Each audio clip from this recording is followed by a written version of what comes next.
What's going on, guys? Boomer Soon here, and today I want to talk about Battlefield Hardline. Quite a lot of information has been released this past sort of week or so, and I kind of want to bring some of it to you guys' attention.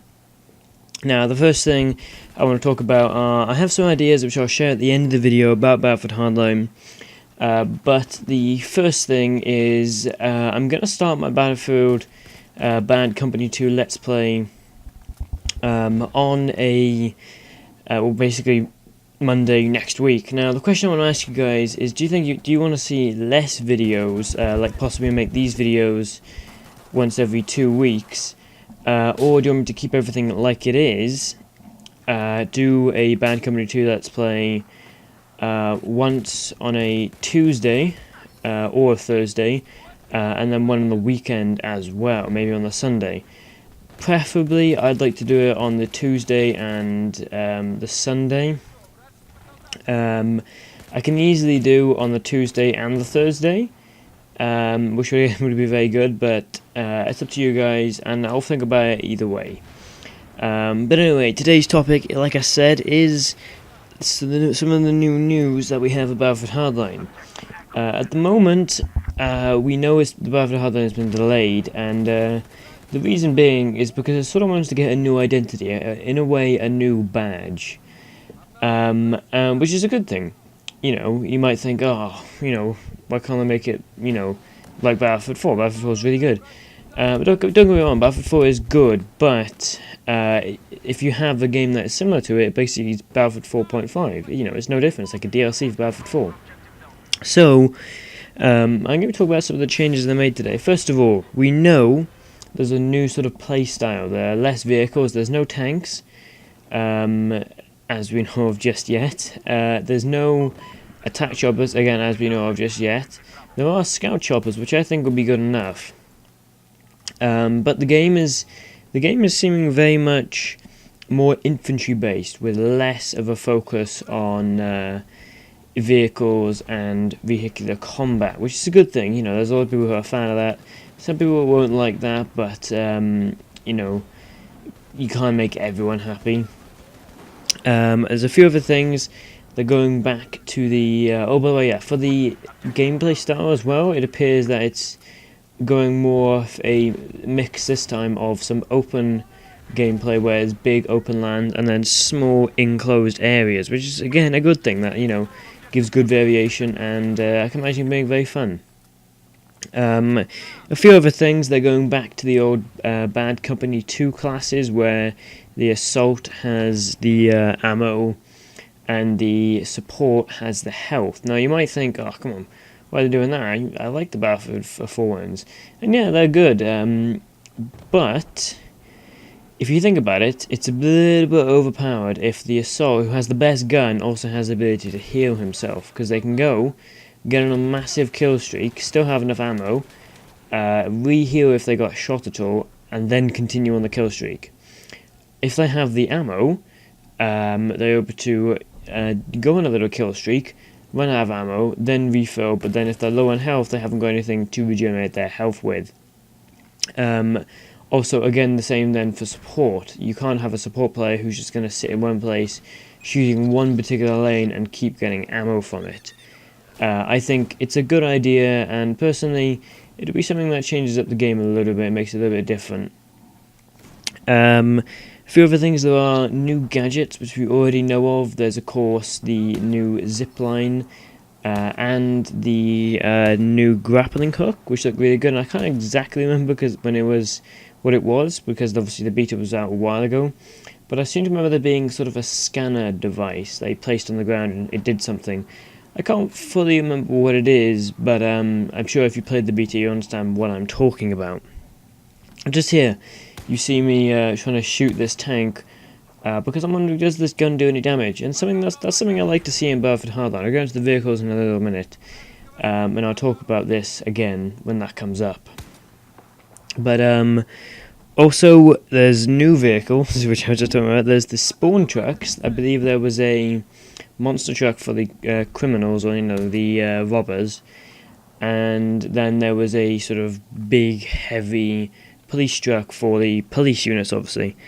There's also police interceptors, which are basically corvettes, which I think is really cool. I'd like to see those come back. The coupes for the robbers, or again the criminals. I'm just going to call them criminals. Makes life much easier. And they're sort of the standard vehicles. Also then there's muscle cars, which are like the police interceptor versions of the muscle cars.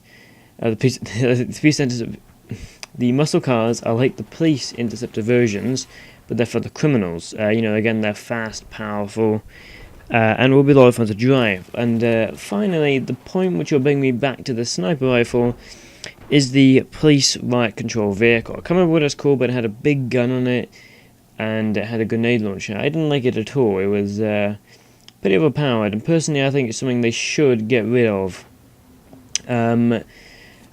When I was talking about the sniper rifle, and when I'm going to talk about the sniper rifle, I think they should have it in the game as a battle pickup, and have RPGs in the game as a battle pickup as well, because it's a bit weird for a cop to be running around with a battle pickup. Like an RPG, usually hear about cops not shooting too many people, so it's weird if they're carrying a fully fledged terrorist-style RPG. The same again for carrying a fully fledged US military small. So it'd be good if they had a sniper rifle which could do damage to this riot control vehicle, although personally I'd like to see it either removed or seriously limited, like if they made it a lot slower, it didn't have one of the guns, and if it only fired tear gas which made your screen go blurry, you couldn't see properly and stuff like that. That would personally be a lot more balanced to me, because I didn't really enjoy having that thing in the game. Now a few ideas which I've come up with: I'd like to see a abseiling equipment. So if you're on top of the building, and there's a glass floor, it'd be cool if you could then stand over it, shoot down on the ground, and from where you are, it would send a rope there.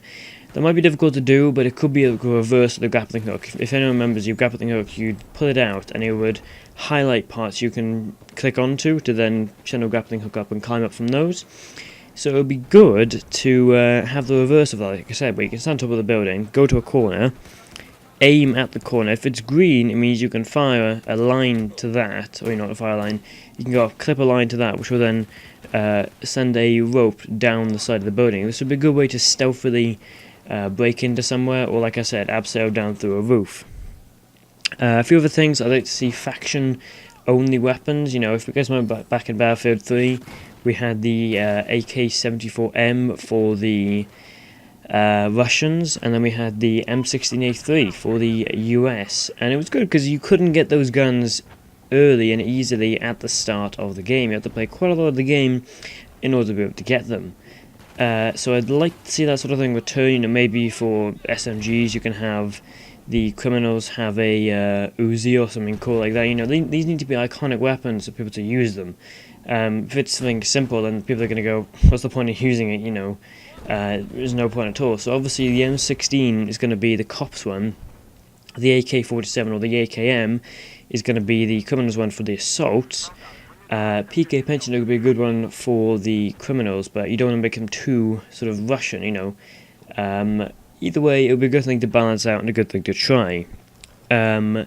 Lastly, we have the character customization options. Now, one problem with this is the fact that you need to keep the image of the class, because if I come around a corner and see a recon, I'm instantly going to think, you might have a bolt action, and I've got, maybe an SMG. I'm going to take this guy out easy. But if I come around the corner and see an assault, I'm going to think, he's got a assault rifle, I've got an SMG, might be a little bit careful here. And if someone looks different to how the class originally looked, it's going to be difficult to be able to battle them and understand what they're weak at and what they're not. So I think what would be good then is if you had sort of, say there was a heavy, or support even, if they're covered in body armor, it gives them no in-battle advantage, but they're covered in body armor. They have shoulder plates, they got chest plates, they got big plates down their legs, but if you can get different colours and different sort of camouflages for them, again then for the assault, if you could do stuff like they had a big jacket and maybe a certain helmet or something like that. And you could roll the sleeves up, or you can, give them different gold or stuff like that. But again, keep the same image. And finally, again for the engineer, you could have he, again has a certain look about him, where he maybe has this really baggy top or something like that, and then obviously the recon would wear a face mask. It's difficult to do, and they're going to have to balance that well if they choose to do it. But either way, Battlefield Hardline sound like a good game, something I'm looking forward to, and let's hope that it will be good. That's all I have today, guys. Thanks for watching my Blue Monsoon, and I'll see you next time, guys. Blue Monsoon, out.